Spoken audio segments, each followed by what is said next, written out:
እቱ ላይ ቢላ አሳረፈ።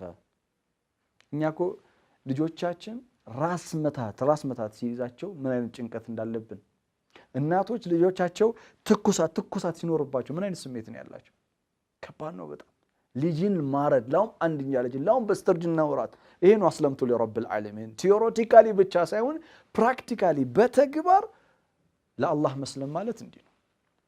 እኛ አላህ ልጃችሁን ለኔ ይረዱልኝ አላለም። መስዋዕት አድርጋችሁ አቅርቡልኝ አላለም። አላህ የጠየቀን አንድና አንድ ነው። እርሱ ምንድነው? ስሜታችሁ፣ ክፉ ስሜታችሁን፣ የጥላቻ ስሜታችሁን፣ የሻህዋ ስሜታችሁን፣ የዘረኝነት ስሜታችሁን፣ ክፉ የሆነ ስሜታችሁን ረዱት ነው የተባለው። ክፉ ስሜት ዛሬ ሁሉ እያባላን ያለው ክፉ ስሜት ነው። እየረበሸን ያለው ክፉ ስሜት ነው። ሀዋ ነው። ክፉ የሆነ ስሜት ነው። ይሄ ክፉ ስሜትን ረዱት ነው የተባለው። ለዛ ነው ወአማ መን ኻፈ መቃመ ረቢሂ ወነሐ ነፍሰ ዐኒል ሀዋ እኮ ነው የሚለው። ጌታ ፊት መቆምን የፈራና ነፍስን ከክፉ ነገር ያቀባት ይላል። አያችሁ፣ ከክፉ ነገር ነፍስን ያቀባት።